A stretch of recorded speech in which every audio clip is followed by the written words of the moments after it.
예배 시간이 됐습니다. 다 같이 묵상 기도 드림으로 주의로 예배 시작하겠습니다.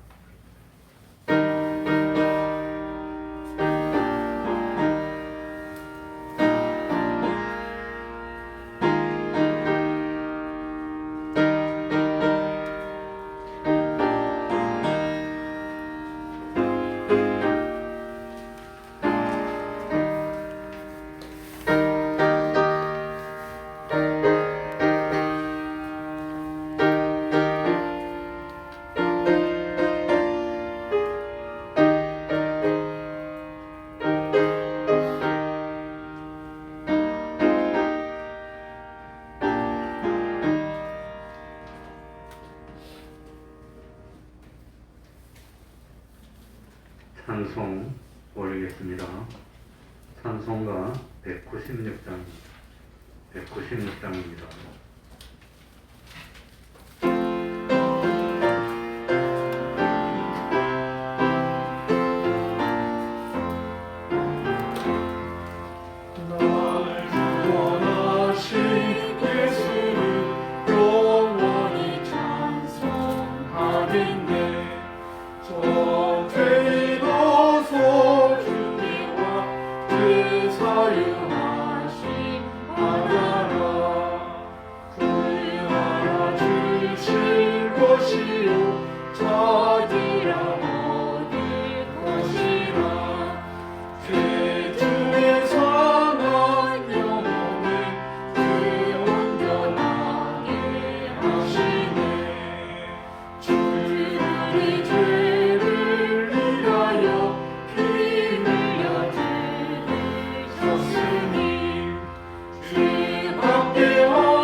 이 시간에는 시편 18편입니다. 시편 18편입니다. 18편 말씀을 1절부터 24절까지를 교독하겠습니다. 24절까지를 교독하겠습니다. 구약 성경 813쪽이 되겠습니다.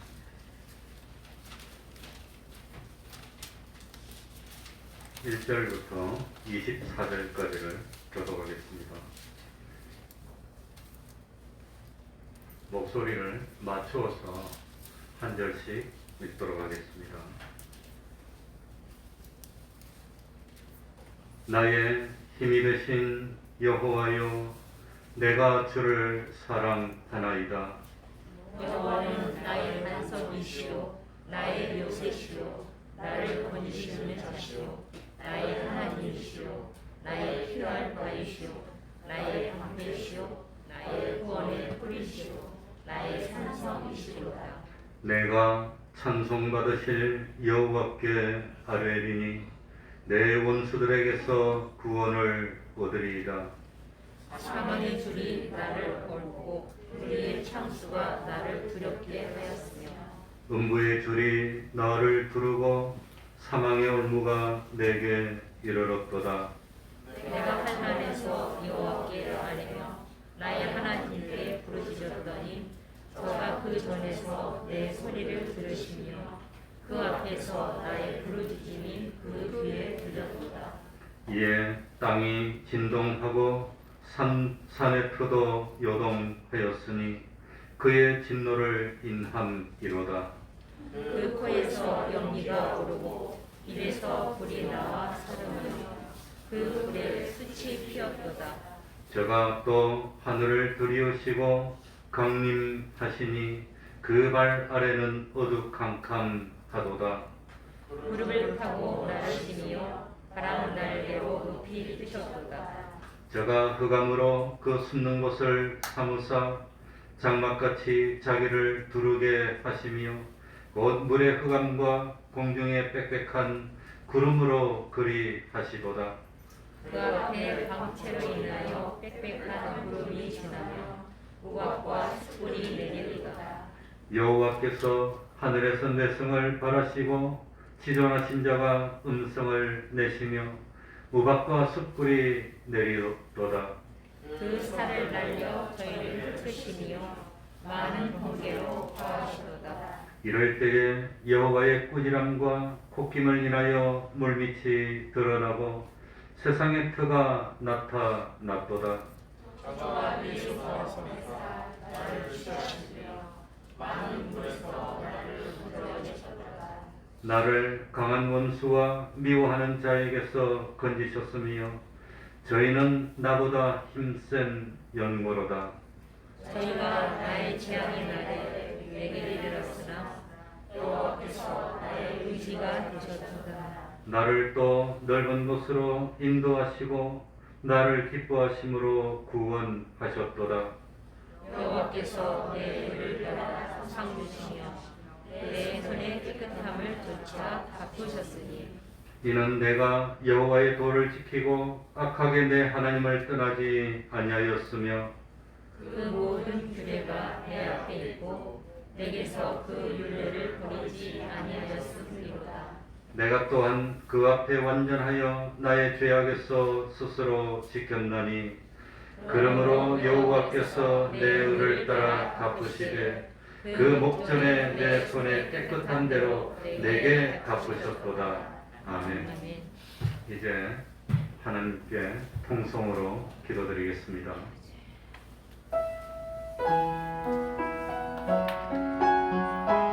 하나님 아버지, 주님이 하나님 아버지, 아버지 하나님이여, 힘과 성령과 참으로 우리의 모든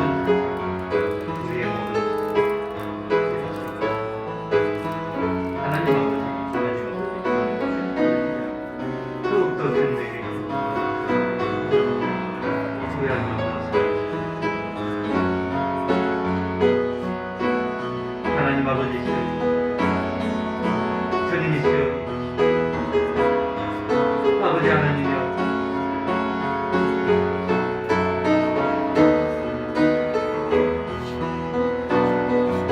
하나님 아버지,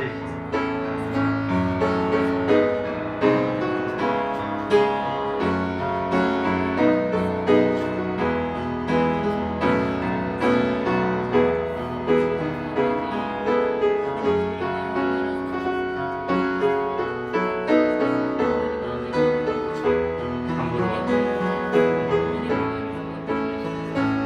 아버지 하나님이여,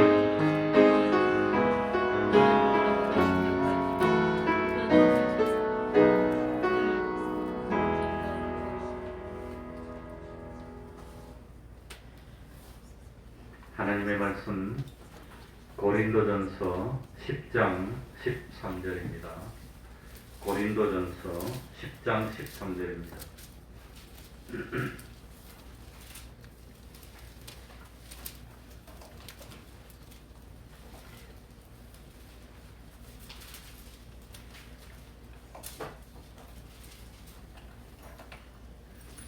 이게 한 50분만 참으면 됩니다. 눈썹을 그냥 위로 딱 붙이시고 감지 마시고 1시간만 참으면 됩니다. 고린도전서 10장 13절입니다. 한 절이니까 같이 읽도록 하겠습니다. 다 같이 읽겠습니다. 사람이 감당할 시작. 사람이 감당할 시험 밖에는 너희에게 당한 것이 없나니 오직 하나님은 믿으사 너희가 감당치 못할 시험 당함을 허락지 아니하시고 시험 당할 전에 또한 피할 길을 내사 너희로 능히 감당하게 하시느니라. 아멘.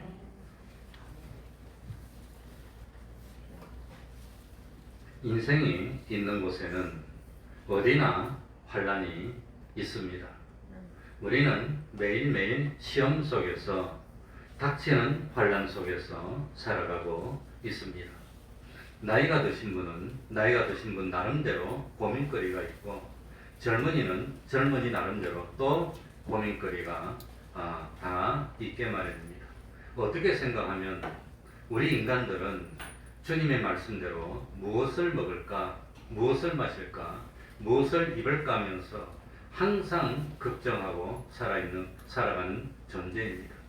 믿음이 적은 사람은 믿음이 적은 대로 걱정이 있고, 믿음이 큰 사람은 믿음이 큰 대로 나름대로 다 시험이 있습니다. 누구에게나 시험은 있습니다. 중요한 것은 우리가 어려운 큰 시험을 당할 때 어떤 태도를 가지느냐 하는 것이 중요합니다. 시험에서 져버리면 참 그 사람은 참 구원의 낙오자가 될 수 있습니다. 시험에서 이기면 그만큼 믿음의 수준이 점점 높아지는 겁니다. 근데 원래 시험이라고 하는 것은 두 가지 의미인데, 하나는 긍정적으로 우리를 연단하는 시련을 시험이라 합니다. 또 하나는 부정적으로 우리를 넘어뜨려서 망하게 하려는 유혹의 시험입니다. 그런데 이 시험은 없는 데가 없습니다. 살아있으면 항상 시험이 있는 겁니다. 그러니까 병드는 것만 시험이라고 생각하면 안 됩니다. 건강한 것도 시험인 줄 알아야 됩니다. 또 죄를 금하는 거기에만 시험이 있는 것이 아니라 기도하는 중에도 시험이 있고, 또 하나님 앞에 더 충성하려고 할수록 우리를 유혹하는 더 큰 시험을 받게 됩니다. 시험이 없는 사람이 있는데 어떤 사람일까요? 죽은 사람입니다. 죽은 사람은 죽었기 때문에, 하나님 앞에 영적으로 죽었기 때문에 시험할 필요가 없다고 하는 겁니다. 가만히 놔둬도 죽었는데 왜 시험하겠습니까? 그러니까 참 시시한 시험이 오면 안 하는 믿음의 수준이 아직까지도 얼마 되지 않아서 이런 시시한 시험만 보는 거나, 또 큼직한 시험이 온다면 하나님이 나를 좀 대우해 주시는구나, 이렇게 생각하면 됩니다. 그러니 예수님도 뭐가 있었지요? 시험의 연속이었습니다. 예수님도. 그러니 모든 존재에게는 시험이 있는데, 시험의 대상이 뭘까요? 우리의 뭘 시험하는 걸까요? 이 성경에서 말하는 시험은 우리의 뭘 시험하지요? 믿음을 시험하는 겁니다. 믿음. 우리 뭘 시험한단 말입니까? 믿음입니다. 그러니까 이 참 하나님의 관심은 우리의 믿음입니다. 그래서 성경에 보면은 이 참 너희 믿음의 시련이, 야고보서 1장 3절에, 그러니까 우리를 시험하는 시험은 믿음이 있나, 믿음이 없나, 믿음이 어느 정도로 성장했나, 믿음이 연약하나, 이게 뭐 말로만 믿는 거냐, 실제로 믿는 거냐, 적은 믿음이냐, 산 믿음이냐, 큰 믿음이냐, 작은 믿음이냐, 믿음을 시험하는 겁니다.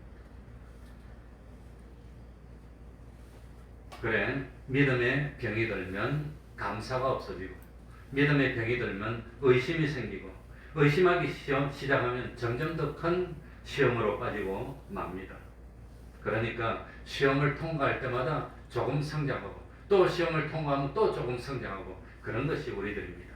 그래서 오늘 본문에 보니까 고린도전서 10장 13절에 보니까 제일 먼저 사람이 뭐할 시험밖에는 너희에게 당한 것이 없나니 사람이 감당할, 첫 번째는 사람이 감당할 수 없는 시험은 안 주신다는 겁니다. 감당할 만한 만큼 주시고, 또 성장하고, 또 감당할 만큼 주시고. 그런데 뭡니까? 오전에도 힘을 기르려면 힘을 써야 된다고 그랬습니다. 그런데 힘을 써야 되는데 아주 가벼운 것만 들면 힘이 늘까요, 안 늘까요?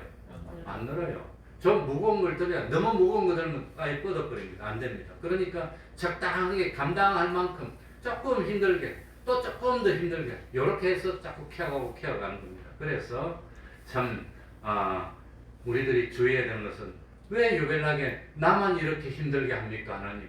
나는 왜 이렇게 다른들이 겪지 않는 이 어려움을 당합니까? 하고 생각하면 오해라고 하는 겁니다. 그게 오해입니다. 남들도 나만큼 고통스럽습니다. 저 사람은 돈 잘 버니까 어려움이 없겠거니 그게 오해입니다. 저 사람은 건강하니까 어려움이 없겠거니 그게 오해라고 하는 겁니다. 저 사람들은 자녀들이 괜찮으니까 어려움이 없겠거니 그게 아닙니다. 나름대로 보면은 그만큼 다 어려움이 없는 사람이 없습니다. 그런데도 굳굳하게 잘 견뎌내고 시험을 이겨내면 그거는 믿음이 큰 대단한 사람이 되는 겁니다. 그래 시험을 잘 이긴 대표적인 사람으로 들 때 우리는 욥을 듭니다. 동방의 의인이라고 불려질 만큼 하나님에게 인정받았던 사람이 믿음을 인정받았던 사람이 욥입니다. 또 욥은 물질적으로 아주 부자였습니다. 자녀들은 뭐 참 열이나 있었습니다. 이랬던 욥이 참 시험을 당했는데 말이 그렇지 하루아침에 전 재산 없어지는 겁니다. 재산이 없어진다는 거 그거 어렵습니다. 어렵습니다. 그러니까 이거 뭐 참 하루아침에 전 재산이 다 없어졌고 또 참 사랑하는 아들과 딸이 한 명이 아니라 하루아침에 10명을 다 잃어버리는 이런 시험 당하는 사람이 있습니까? 없을 겁니다. 자녀가 한 몸에 다 죽어버리고. 그래 욥이 힘들어했던 건 뭐냐? 다른 사람과 자기를 비교해 볼 때 특별히 자기가 악한 사람이 아닙니다. 특별히 내가 다른 사람이 안 짓는 죄를 많이 지은 것이 아니라고 하는 겁니다. 그런데 왜 다른 사람은 겪지 않는 그렇게 큰 어려움을 나는 이렇게 겪을까 하는 것이 어려웠습니다. 하나님, 왜 나는 이런 어려움을 겪습니까? 하는 걸 이해하지 못했다고 하는 겁니다. 그래서 참 그러나 욥은 하나님을 향해서 원망하지 않고 불평하지 않았습니다. 주신 자도 하나님이니까 뭐 하나님이 가져가실 수도 있지 않습니까? 그래서 환난 속에서도 하나님께 찬송을 드렸고 결국은 환난을 이겨냈고 갑절의 복을 받습니다. 욥기 마지막에 보면 꼭 재산 소떼나 양떼 숫자 보면 꼭 갑절입니다. 그리고 자녀는 참 배나 아름다운 용맹한 참 그런 자녀로 만들어졌다고 하는 겁니다. 그러나 욥은 믿음이 컸기 때문에 그만큼 더 큰 시험을 감당했습니다. 다니엘은 믿음이 컸기 때문에 다른 사람이 당하지 않던 사자굴에 들어가는 시험을 당했습니다. 그러니 우리가 기억해야 하는 것은 그 사람의 믿음의 분량만큼 그 사람의 믿음의 수준만큼 시험을 주신다고 하는 겁니다. 그러니 참 나는 다른 사람이 알지도 못하는 너무너무 큰 시험을 나 혼자만 당하고 있다는 생각을 해서는 안 됩니다. 다른 사람도 자기 나름대로는 또 감당하기 어려운 고만고만한 시험을 다 당하고 있다고 하는 겁니다.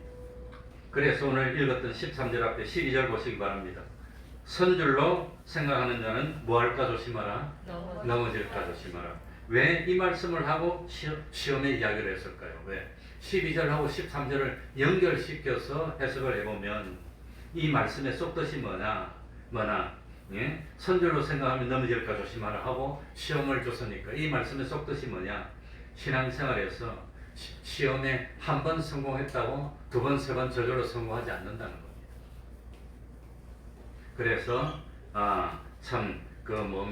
이 고린도전서 1장 10장 1절부터 10절 사이에 보면은 이스라엘 백성들이 네 가지 죄를 짓습니다.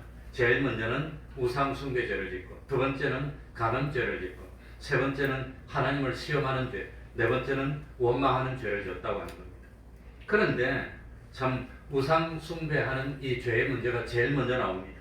출애굽하자마자 시내산에 도착했고 시내산에 도착했을 때 모세는 40일 동안 시내산에 올라가서 꼭대기 가서 하나님을 만났고 그 사이에 모세는 금식하고 기도하면서 하나님 만나고 있는데 아래서 백성들은 뭘 만들었습니까? 우상을 만들었다는 겁니다. 우상을. 그래서 참 우상 숭배 문제가 제일 먼저 있었습니다. 그 우상 숭배 문제가 있었을 때 처벌받지 않고 합격해서 통과한 사람들 중에서 두 번째로 무슨 시험입니까? 가능하는 문제가 생기는 겁니다. 그러니 우상 숭배 문제를 통과했으니까 이제는 무슨 시험에도 끄떡 없어 그렇게 생각하면 안 되는 겁니다. 우상 숭배를 통과한 사람 중에서 이번에는 참 가늠하는 죄에 빠져서 또 하루에 23,000명이 죽어나가는 그런 일이 있었다고 하는 겁니다. 그래서 선줄로 생각하면 그 다음에 또 시험 올 때 또 죽는 겁니다. 그러니 살아있을 때는 이 하나님 앞에 갈 때까지 계속해서 뭐가 있어요? 시험이 계속 있는 겁니다. 그러니까 계속해서 마음의 허리를 동이고 계속해서 조심해야지. 그렇지 않으면 이번에는 간음하는 죄를 이겼는데 그 다음에는 하나님을 모하는 죄를 시험하는 죄를 또 보면서 또 쓰러지는 겁니다. 그러고 난 뒤에 이제는 세 가지나 다 통과했으니까 나는 이제 괜찮을 거야 하면 제일 최종적으로 무슨 죄입니까? 원망하는 죄를 짓다가 또 쓰러지는 겁니다.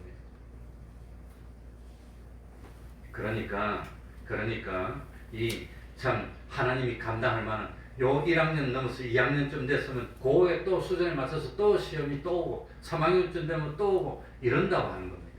이러는 겁니다. 그래서 하나님은 우리를 참 시험을 통해서 점점 더 높은 수준의 믿음으로 흠도 없고 점도 없고 티나 주름 잡힌 것이 없이 영광의 길에 오르도록 시험을 통해서 연단하신다고 하는 겁니다. 그러니 참 처음에는 중학교 들어가기 위해서 우리 선배는 초등학교도 시험 쳤다 하더라고요. 저는 화랑초등학교 나왔는데 그 화랑초등학교가 유명해가지고 그거 들어가려고 초등학교 때도 시험 쳤대. 그래서 저는 시험이 없어지고 초등학교를 들어갔어요. 그리고 또 중학교 때도 시험 쳤대 또 우리 선배들은. 근데 나는 내가 중학교 갈 때 되니까 또 중학교도 그냥 들어갔어. 근데 중학교 들어가면 끝입니까? 또 고등학교 갈 때 또 시험 쳐야 됩니까? 고등학교 갈 때도 또 시험 쳤어. 저는 뭡니까? 문재인 대통령이 나오는 경남고등학교를 나왔어요. 문재인 25회, 친형자로 33회, 김영삼 5회인가 4회인가 모르겠어. 아무튼 그러니까 고등학교 좋은 데 나왔어요. 대통령 둘이나 나왔어. 잘했거나 못했거나 어쨌거나 말았거나 떡이나 살거나 둘이나 나왔어. 그게 좋은 고등학교 나온 거예요. 근데 그 우리 선배는 그 들어갈 때 시험 쳤는데 저는 또 시험 안 치고 그냥 올라왔어 또. 그래가지고 내가 1학년 때 3학년들은 시험 치고 들어왔어. 그렇다고 너희들은 시험 안 치고 들어왔다고 얼마나 분기를 잡는지 그냥 죽을 뻔했어. 그러니까 시험이 없단 말입니까? 계속 있다. 또 대학 갈 때 또 시험. 대학 가면 끝입니까? 취직할 때 또 시험. 취직하면 끝입니까? 취직하고 난 뒤에 또 승진해야죠. 그러니까 직장에서도 뭡니까? 몇 살까지 이사가 안 되면 나와야 되는 계급 정년이 있어요. 문제가. 그러니까 시험은 연속적으로 있고 하나님이 그 시험 칠 때 감당할 만큼 중학생 보고 대학 가는 시험 치라고 안 한다는 겁니다. 그래서 정말로 어려운 시험을 이기고 극복한 대표적인 사람이 헬렌 켈러입니다. 헬렌 켈러. 그러니 저 가족이 뭡니까? 침 놓는 사람하고 대판 싸우고 왔는데 뭘 가지고 싸웠나? 세상에서 난 장수하는 복을 받고 싶다 그랬더니 그 사람은 장수하는 게 왜 복이냐? 아브라함도 장수하고 쉽게 명예도 부모를 공경하면 땅에서 내 생명이 길리라 했는데 왜 그게 복이 아니냐 그랬대. 자기를 보래.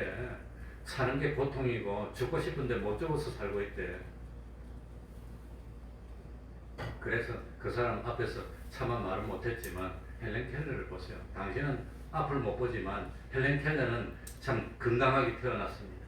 건강하게 살다가 1년 7개월 됐을 때 열병을 심하게 앓았답니다. 열병을 얼마나 심하게 앓았던지 열병을 앓고 난 뒤에 두 눈을 못 보게 됐어요. 두 눈을 못 보게 됐는데 그 다음에 두 귀도 못 듣게 됐고 그러니까 아마도 철들기 전에 그럴 때 시각을 잃으면 세상을 본 기억을 못하는 모양이에요. 내 침 놓는 분은 6살 때인가 시각장애가 됐는데 하늘도 생각나고 땅도 생각나고 비행기도 다 기억이 나는데 그분 부인 되시는 분은 5살 때나 4살 때 시각장애 돼서 양쪽 다 시력이 잃은데 세상 보고 기억이 안 난대. 그전에는 그래도 시각장애가 아니었는데 그러니까 헬렌 켈러가 1년 7개월 때 두 눈을 잃고 키도 안 들리게 되고 그 키도 못 들으니까 말도 못하고 그래서 트리플 봅니라고 합니다. 3중 봅니다. 보지도 못해 듣지도 못해 말도 못해 세상하고 대화할 수 있는 그 의사소통 자체가 불가능한 겁니다. 얼마나 어렵습니까? 이러다가 이 헬렌 켈러가 8살 때 드디어 설리반이라는 선생님을 만납니다. 그래가지고 설리반이 포기를 안 하고 얼마나 싸우고 노력하면서 했는데 그 영화를 보면은 제일 먼저 이 물을 갖다가 워터라는데 이 물이라는 단어가 있다는 걸 깨닫지 못했는데 수돗물이 나오는데 탁 먼저 워터 하니까 깨달았어. 그래가지고 설리반하고 헬렌 켈러하고 노력해가지고 단어를 하나하나 익히고 문화가 있고 언어가 있다는 걸 깨닫게 되고 얼마나 노력했는데 당당히 시험 쳐서 하버드 대학에 합격했답니다. 봐주서 합격한 게 아니라. 그러니 얼마나 노력했습니까? 그러고 수많은 책을 적고 전 세계를 다니면서 절망 속에 빠진 사람들에게 용기를 주고 이 헬렌 켈러는 이 보통 사람이 느끼지 못하는 이 아침 되면은 새들이 탁 지저귀면 율동을 느끼고 길거리에 가면서 산을 가면서 이 바람이 불어서 스치면 나무 잎사귀의 움직임을 느끼고 만져보면 상쾌함을 느끼고 그러니까 두 눈을 보지 못하는 사람들도 여행을 갑니까? 그래도 여행 가면 느낌이 오는데 그게 여행 다닌다는 거예요. 그래가지고 이 헬렌 켈러가 1936년에 대한민국에도 왔다는 기록이 있습니다. 그러니 이 극심한 환란 속에서 엄청난 시험 속에서 좌절하지 않고 전진하고 시험의 관문을 통과한 이 헬렌 켈러는 이건 참 위대한 삶을 살았다는 겁니다. 그러니까 만약에 이 헬렌 켈러가 삼중고를 겪지 않았어도 전 세계를 다니면서 유명한 사람이 될 수 있었을까? 뭐 어땠을지 모르겠어요. 그러니까 이 헬렌 켈러는 시련으로 인해서 평생 포기는 못했지만 마지막에 나의 인생은 아름다웠다고 고백합니다. 아름다웠고 좋았다고 그럽니다. 그래서 인류 역사의 한 페이지를 아름답게 장식한 사람은 다 극심한 시험을 겪지 않은 사람이 없었다고 합니다. 처칠 같은 사람은 학교에 낙방을 한 30번씩 했답니다. 낙방. 그런데 나중에 그렇게 됐어요. 그러니까 참 그렇게 어려움을 겪었지만 좌절하지 않고 포기하지 않고 노력해서 위대한 사람이 됐지 저절로 된 게 없다는 겁니다. 그러니 에디슨도 천재는 뭡니까? 1%의 영감이고 99%는 뭐라고? 노력이라 노력해야 되는 겁니다. 노력해야. 그만큼 다른 사람이 안 하는 그런 노력을 했다고 하는 겁니다. 그러니 참 우리도 어렵지만 내가 힘쓰고 노력하면 이 시험을 이길 수 있을 만한 감당할 수 있는 시험을 주셨다는 걸 믿습니까? 그리고 두 번째는 오직 하나님은 뭐하사 미쁘사. 하나님은 미쁘사. 하나님은 미쁘시다는 겁니다. 페이스풀입니다. 하나님은 믿을 수 있는 분이고 믿을 만한 분이고 의지할 수 있는 분이라고 하는 겁니다. 하나님은 반드시 약속을 지키시고 하나님은 한번 약속하시면 영원히 그 약속을 잊지 않고 이루시는 하나님입니다. 그러니까 사람은 믿지 못합니다. 뭐 어떻게 될지 모릅니다. 사람은 뭐 얼마나 믿지 못할 사람이기에 10개의 물속은 알아도 한 개의 사람 속은 모르는 거예요. 그러나 우리가 믿을 수 있는 분은 누구요? 예수님이고 예수님을 믿는 게 곧 하나님을 믿는 겁니다. 그러니 예수님을 믿을 수 있는 것. 그러니까 주님께 온전히 다 맡길 수 있다고 하는 겁니다. 그러니 야고보서 1장 2절에도 시험을 만나거든 온전히 뭐하게 여겨라? 기쁘게 여겨라. 왜 기쁘게 여깁니까? 힘든 시험이 오면 왜 기쁘게 여깁니까? 왜? 이 시험은 내가 이해를 하든지 못하든지 나에게 필요하고 유익한 시험이기 때문에 내가 감당할 수 있는 시험이기 때문에 이 시험을 통과하고 나면 나는 더욱더 하나님의 형상으로 온전해지고 믿음이 참 성장하고 하나님과 가까워지고 하나님이 더 좋은 많은 복을 받을 수 있는 사람으로 변화되어 있을 를 알기 때문에 나는 시험이 오면 기뻐한다고 하는 겁니다. 그래서 우리는 뭐라고 기도하지요? 시험이 없기를 기도합니까? 시험에 들지 않게 해달라고 기도하는 겁니까? 시험에 들지 않게 해달라고 기도. 시험에 들지 않는 것은 시험의 유혹에 빠지지 않고 시험을 극복하는 사람이 되게 해달라고 기도하는 겁니다. 그러니까 우리는 자녀를 위해서 기도할 때 무조건 편안하고 무조건 태평하고 무조건 잘되게 해달라고 하면 그거 못 쓴다고 하는 겁니다. 그런 사람들은 못 견뎌요.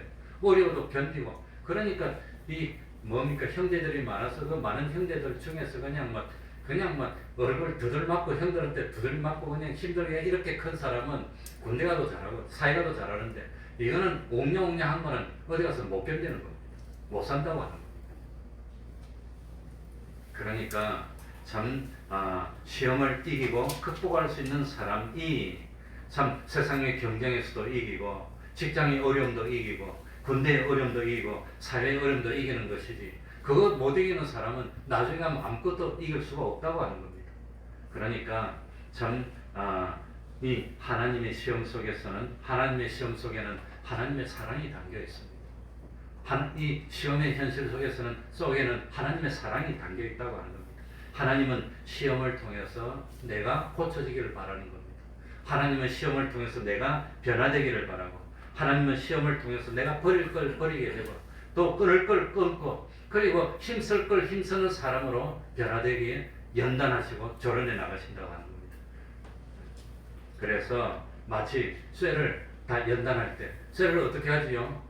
불 속에 집어넣어. 불 속에. 그래 붉게 달면 쇠가 얼마나 뜨겁습니까? 그럼 뜨거워 죽겠는데 그걸 또 두드리 펴. 또 그냥 막 두드리 펴가지고 이게 좀 식으면 또 어떻게 합니까? 참숯 꽉 집어넣어. 또 그리고 또 식으면 또 불에 달가. 또 그리고 또 두들겨. 그냥 그러다 보면은 쇠 속에 있는 불순물이 빠진답니다. 그리고 쇠가 강해져서 안 부러지고 튼튼한 쇠가 된다는 거예요. 그거와 마찬가지입니다. 우리도 시험을 통해서 연단되는 과정 속에서 우리 속에 있는 원망도 버리고 우리 속에 있는 불평도 버리고 우리 속에 있는 의심도 버리고 정말 하나님이 계셨구나. 요번에 하나님 이거 무사하게 해주세요. 예?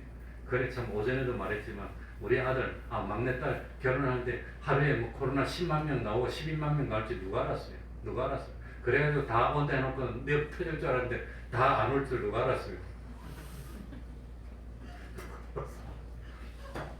그래가지고 온다고 약속했던 사람이 많았는데 다 안 왔어. 그냥 절반 이상이 안 왔어. 절반 이상이 안 왔더니 밥값이 얼마 안 들어가지고 돈만 많이 받아도 부자 됐어. 그냥 좋았어. 그냥 춤춰. 그리 될 줄 누가 알았어. 그러니까 어떤 뭡니까 와가지고 남도 아니고 바로 친인척이 그러더라고. 이 난리통이 이게 뭔 일이냐 그러더라고. 이 난리통이 될 줄 어떻게 알았어요? 그리고 이게 하나님의 시험입니다. 그러니 참 그것도 하나님 하시니 감사할 일들입니다. 그러니까 우리는 어떤 시험이 오더라도 주님만 믿어야 됩니다. 어떤 시험이 오더라도 주님께 맡겨야 됩니다. 죽는 것도 맡기고 사는 것도 맡기고 그리고 어떤 시험이 오더라도 하나님의 말씀대로 따르기만 하면은 그게 성공입니다. 이렇게 어려워도 따르겠느냐? 쉬워도 따르겠느냐? 이렇게 좋은 일도 있는데 따르겠느냐? 그러니까 믿으신 주님을 믿으시다는 것은 따를만 하다는 겁니다. 내 모든 것을 맡길 수 있다는 겁니다. 그래서 시험을 통과하다 보니까 깨달음이 오고 시험을 통과하다 보니까 겸손하게 되고 시험을 통과하다 보니까 강하게 되고 시험을 통과하다 보니까 믿음의 사람이 되고 시험을 통과하다 보니까 진실한 사람이 되고 시험을 통과하다 보니까 경건한 사람이 되고 하나님이 원하는 모습을 다 두루두루 갖추게 되더라고 하는 겁니다. 그러니까 아무리 어렵더라도 아무리 이해가 안 가더라도 이런 시험은 하나님이 나를 사랑해 주신 유익한 현실입니다. 이렇게 받아들이면 복인데 나는 참 안마하는 그분에게 이 말을 참아 못해서 넌 보니까 그렇지 그럼 내가 할 말이 없잖아요. 그 말을 못하고 기도만 했는데 모르겠습니다.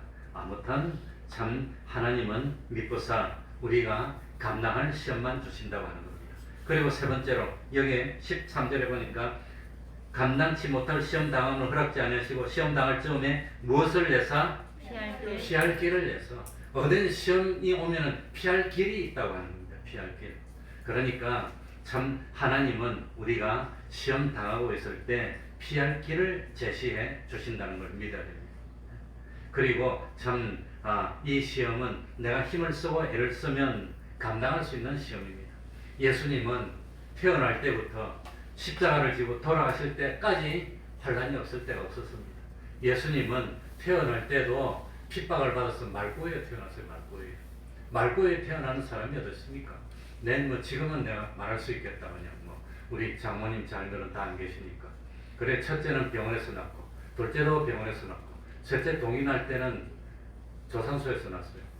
조산소에서 낳는다고 얼마나 야단을 치는지 그냥 얼마나 셋째는 낳지 마라 그랬는데 또 낳았다고 그냥 너는 맨날 애나 낳냐 그러더니 이 조산소에서 낳으니까 병원에서 안 낳고 조산소에서 낳는다고 이거 얼마나 그래 샀는지 그냥 근데 참 아무튼 그때는 왜 그랬는지 모르겠는데 내 있는 집에 옆집이 조산소였어요. 옆집이.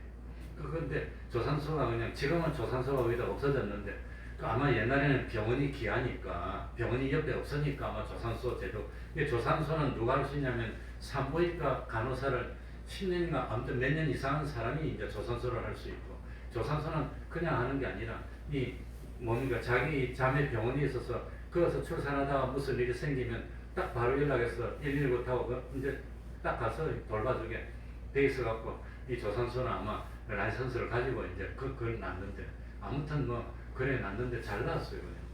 그러니까 이 시집도 잘 살지 안 그랬으면 그러니까 이것도 뭡니까? 하나님이 다 피할 길을 주셨다고 하는. 예수님은 참 조상소가 아니라 말구에서 쓰니까 옆에는 말들이 그냥 말인지 손인지 모르겠지만 아무튼 뭐 그냥 웅룡거리고 있고 그러니 그거 얼마나 비위생적입니까?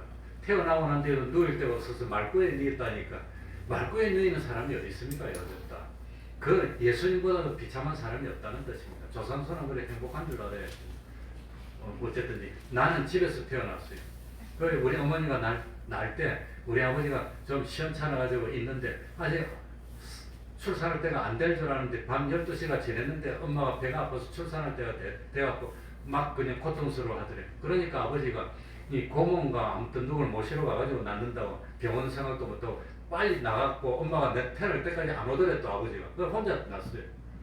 그러니 내가 좀 이 모질이가 돼갖고 아프고 시원찮고. 그래가지고 내 태어나가지고 탯줄도 못 자르고 이러고 있으니까 한참 있으니까 오더래. 그래 와가지고 물 끓여갖고 뭐 씻기고 뭐죠. 그래 내가 이 부족한 게 그래서 그런 줄 알았어요. 집에서. 우리 어머니는 혼자 낳았으니까 얼마나 힘들었겠어요. 그러니 뭐 조상소는 뭐 허스러운 거지. 난 집에서 그냥 아무런 준비도 안 돼 있는데 그냥 낳았으니까. 내가 출생의 비밀을 다 말했어 그냥. 근데 예수님은 말구에서 태어나고 난 뒤에부터 뭡니까? 이 뭐 참 아직까지 젖도 제대로 못 먹었는데 어디로 도망갑니까? 애국으로 도망갔어. 애국에 도망가서 몇 년을 살다가 자기를 학대하던 왕이 죽었다 그러니까 돌아와가지고 그것도 가난하게 참 숨어서 커야 되는 그런 어려움을 당했으니 얼마나 힘듭니까? 그리고 아마도 어릴 때 아버지가 참 일찍 돌아가시고 자기가 동생이 5명 이상이나 되는 동생을 옛날에는 마지가 아버지 역할 아니에요. 그러니 얼마나 고단한 삶을 살았겠습니까? 그리고 나이 30이 됐을 때 동생들도 이제 컸을 때 그럴 때 공생애로 나와서 핍박받고 십자가를 지고 죽었으니 주님보다 시험이 연속이 많았던 사람이 어디 있습니까? 그런 걸 생각한다면은 참 그 주님은 참 머리 둘 곳이 없다 그랬으니 참 힘든 살았습니다.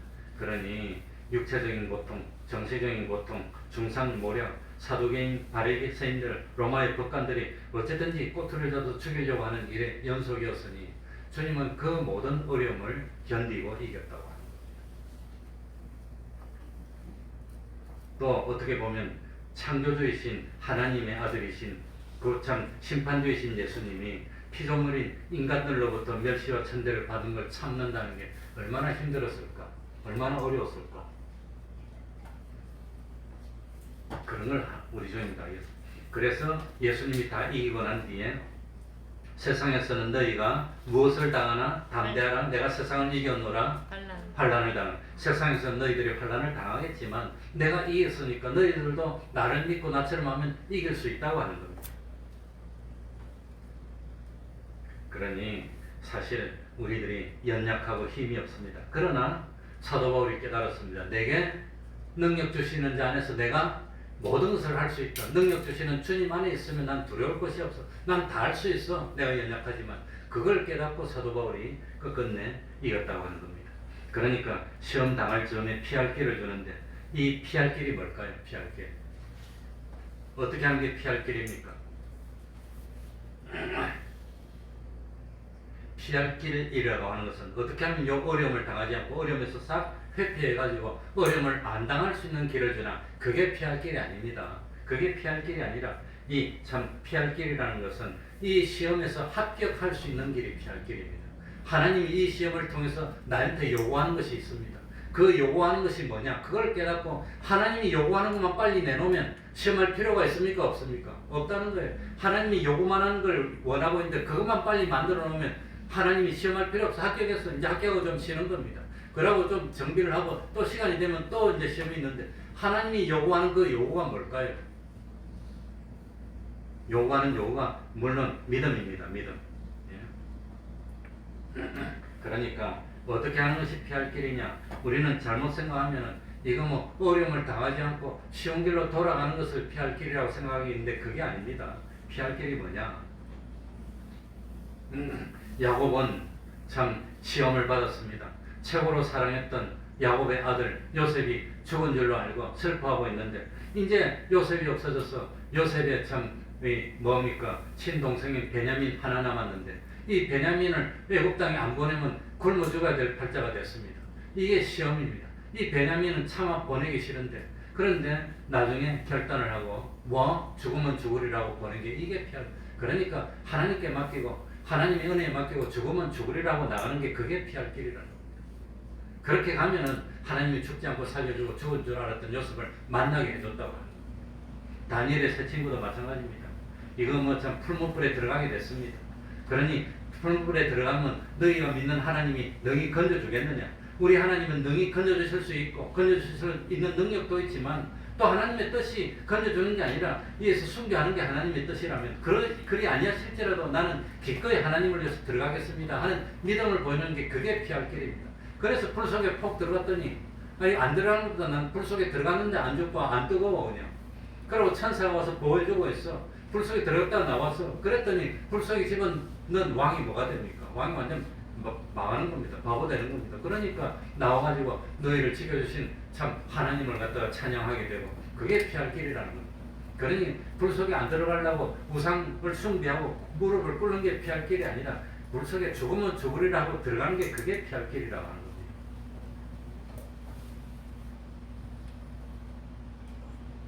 그래 에스더는 뭡니까? 참 왕이 부르지 않았는데 나가면 이 죽임을 당하는데 30일 동안이나 부르지 않았는데 나갈 때 3일 동안 금식 기도를 하고 그 다음에 나가면서 뭐라고 외치면서 나갔지요? 죽으면 죽으리라 하면서 나가는 게 그게 피할 길입니다. 그런데 나갔더니 그 모를 내밀어주고 이스라엘 백성을 다 살리게 됐다고 하는 거예요. 그게 피할 길. 하나님께 맡기고 하나님께 맡기고 하나님께 나아가는 게 이게 피할 길입니다. 그러니 참 우리는 승리하는 것만 피할 길이라고 하면 안 됩니다. 엘리야가 갈멜산에서 바알 선지자들을 물리치고 승리한 그 승리나 스데반이 주님의 부활을 증거하다가 돌에 맞아서 순교로 승리한 그 승리나 똑같은 승리입니다. 그건 뭐 죽는다고 해서 그게 실패가 아니라 그게 피할 길이라고 하는 겁니다. 그러니까 우리도 살다 보면 어려움을 당할 수가 있습니다. 그 전에 한번 말씀드렸지만 토마스 칼라일은 그 영국의 대역사가인데 7년에 걸쳐서 불란서 혁명사를 썼어요. 7년 동안 썼으니까 저도 뭐 설교를 준비하려면 미리 딱 주제를 생각하고 성구를 딱 결정되면 참고 서적을 모으고 그리고 다 읽어가지고 참 뭡니까 이 배경들을 다 연구를 하고 그 다음에 앉아가지고 이제 이걸 꼼꼼하게 적어 나가는데 이제 나이가 드니까 이게 어려워. 하나 쓰려면 이건 뭐 참 힘들어요. 지금 잘 못 쓰겠어요. 옛날에는 그냥 일주일 내도록 그걸 썼고 그랬는데 그래서 젊은 시절에는 아침 먹고 교회 와서 오고 점심 먹고 오고 저녁 먹고 와서 10시까지 있다 오고 나중에 나이가 한 50대인데 10시까지 못 있겠더라고. 저녁 먹고 안 오니까 막 몰아서 싸워서 부부 싸움 대판했어요. 왜 저녁 먹고 안 가냐? 가래 빨리. 죽으래 갔어 그냥. 그래 싸워가지고 이겨가지고 이제 저녁 먹고 안 와도 돼. 이제. 피할 길이. 인제는 옛날하고 달라. 그래 토마스 카일라일이 7년에 걸쳐서 그걸 아마도 혁명 자료를 다 가져오고 그걸 뽑고 시간 순서대로 사건 순서대로 이걸 다 적어가지고 7년에 걸쳐서 그걸 다 적어가지고 완성했는데 지금같이 노트가 좋지 못하니까 이 뭐 종이는 되는데 오래된 것은 낡았고 벌써 비었고 최근 거는 괜찮은데 그걸 놔두고 다 적고 난데 얼마나 기분이 좋았겠어요. 그러니까 다 만들고 난 뒤에 그 다음에 산보 나가서 아우 하고 개운하고 있는데 그 사이에 이 옛날에 하인이 와가지고 추우니까 이 주인을 위해서 난로에 불을 펴주려고 그 불쏘시개가 없어서 누런 종이 그걸 일부 가져와서 불쏘시개로 섞어버렸어 그냥 태워버렸어. 그래서 불을 활활하고 따뜻하게 나갔는데 나갔다 오니까 자기 집에 원고가 다 타고 없는 거야 이거. 그렇다고 하인을 뭐 자기를 위해서인데 죽일 수도 없고 어쩝니까? 얼마나 낙심이 됐겠어요. 그래가지고 기록에 보니까 칼날이 일주일 덜어놓았다 그러더라고요. 밥도 못 먹고 그걸 다 태워버렸어. 그런데 하나님이 더 잘하라고 그랬나? 그러고 그 일주일 동안 들어놓고 다시 일어나서 기도하고 7년을 다시 또 해가지고 역작을 해서 그게 불란서 혁명사라는 역사를 갖다 만들었다는 겁니다. 그러니까 두 번 써서 두 번 쓰면서 처음 한번 썼던 걸 상징하면서 얼마나 잘 적었을까. 그래서 역작을 만든 겁니다. 보통 사람 같으면 포기해버리고 이게 막 하인을 갖다가 그냥 진역 보내고 했겠지만 그러지 않았다고 하는 겁니다. 그러니까 살아가다 보면 이런 어려움을 당하는 때가 있다고 하는 겁니다.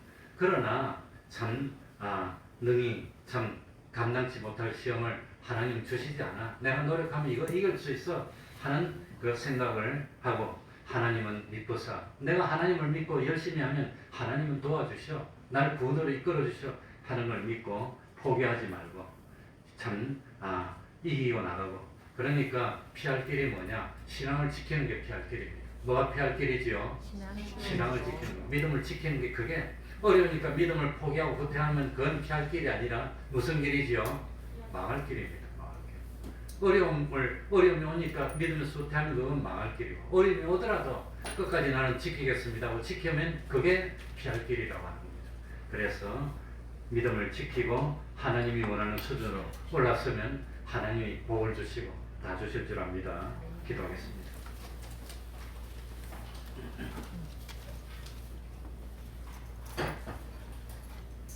하나님 아버지, 사람이 감당할 시험밖에는 주시지 않을 줄 압니다.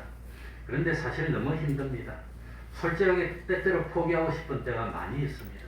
그러나 참 주님을 생각하고 하나님이 날 사랑해서 주신 현실인 줄 알고 이럴 때도 믿음을 포기하지 않고 이럴 때도 원망하지 않고 이럴 때도 우상 섬기지 않고 아무리 힘들어도 믿음을 꿋꿋이 지키는 그것이 참 하나님이 원하는 길이고 하나님이 원하는 대답인 것을 깨닫도록 하여 주셔서 힘들지만 어렵지만 조심조심 하면서 마음의 허리를 동이면서 끝까지 피와 성령과 진리로 힘을 써 나가는 저희들이 될 수 있도록 하나님 아버지 붙들어 주시옵소서. 위로하여 주시고 능력으로 함께하여 주옵소서. 하나님 아버지, 믿음의 성공은 인생의 성공입니다. 믿음의 실패는 영원한 실패인 줄 압니다. 하나님을 믿게 하여 주시니 감사드립니다. 하나님이 불러주셔서 감사합니다.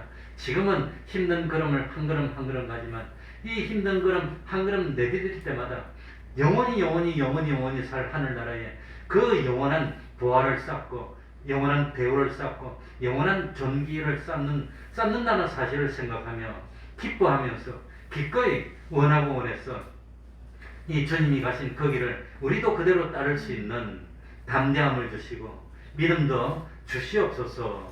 그리하여서 참 세상에서도 하나님께 영광을 돌리고 그리고 참 하나님이 주시는 복을 받아서 하나님의 살아계심을 우리의 삶을 통해서 우리의 인격을 통해서 온 세상에 보여주는 참 증인이 되는 복된 삶을 사는 저희들 될 수 있도록 하나님 아버지 붙들어 주시옵소서. 예수님 이름으로 기도하옵나이다. 아멘. 찬송 올리겠습니다. 찬송가 337장입니다.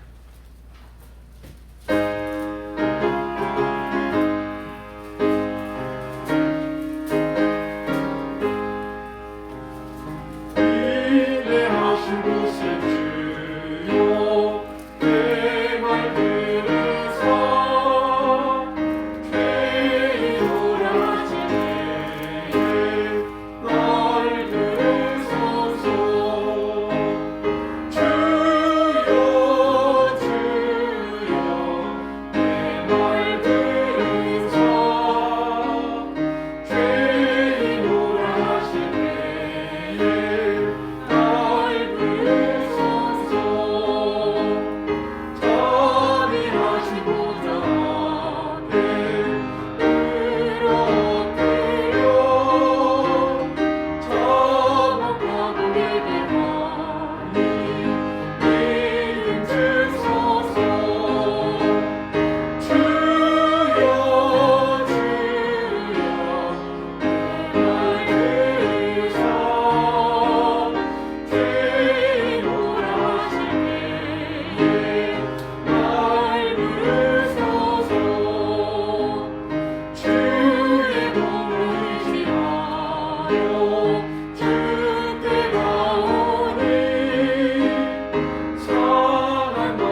예, 광고하겠습니다. 매일 30분 기도, 성경 읽기, 전도하기, 가정 예배를 생활합시다. 이제 우리 교회 카페에 들어와서 매일 성경 한 절 쓰게 하시는 분이 늘었습니다. 감사합니다. 그러니까 그거 뭐 큰 건 아니지만 그래도 하나님 그 성경을 보는 거 그거 얼마나 귀중한 일입니까? 아마 그 지금 매일 확진자가 10만 명씩 나오고 있기 때문에 이거는 뭐 웬만하면 한 번씩 걸리고 넘어가야 되는 그런 지경입니다. 하나님이 특별히 봐주시면 안 걸릴 수도 있고, 통계적으로 보면 전 국민의 20% 정도가 확진자가 되면은 내리막이 된다 그래요. 외부의 경우에. 그래 10명 중에 2명이면 5명 중에 1명 정도가 걸려야 내리막이 된다 그래요. 그것도 뭐 정확하진 않지만 아무튼 뭐 그 신문에 칼럼에 보니까 그렇게 돼 있어서, 그러니까 아무튼 조심해야 됩니다. 조심하고 혹시라도 좀 의심스러우면 그건 아무튼 남한테 피해를 주지 않기 위해서 빠지는 게 좋습니다. 오미크론은 너무 전파력이 세니까. 그리고 혹시 뭐지요? 그 신속 진단 키트, 그 신속 진단 키트를 본인이 꼭 필요한데 도무지 구할 수 없으면 저한테 오시기 바랍니다.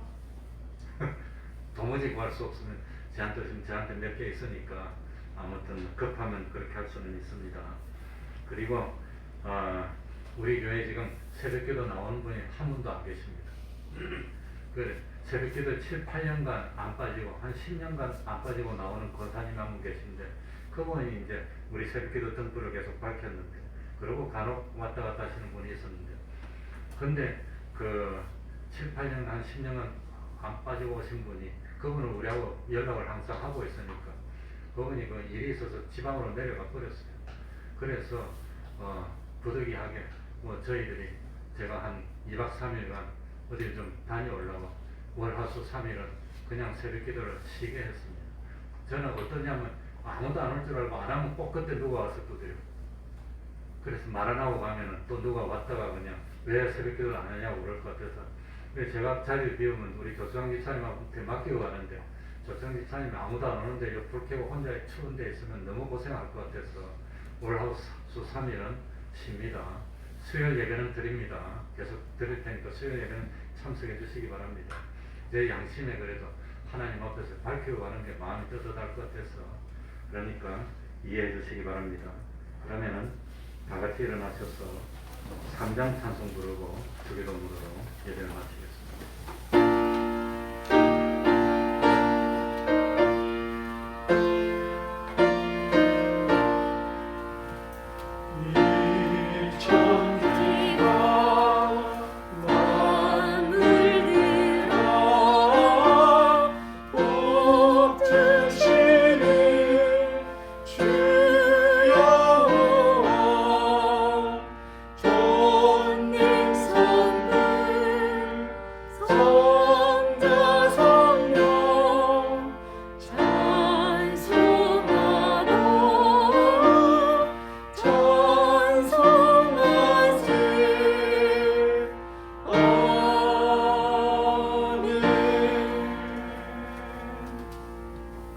하늘에 계신 우리 아버지여, 이름이 거룩히 여김을 받으시오며 나라의 임하옵시며 뜻이 하늘에서 이룬 것 같이 땅에서도 이루어지이다.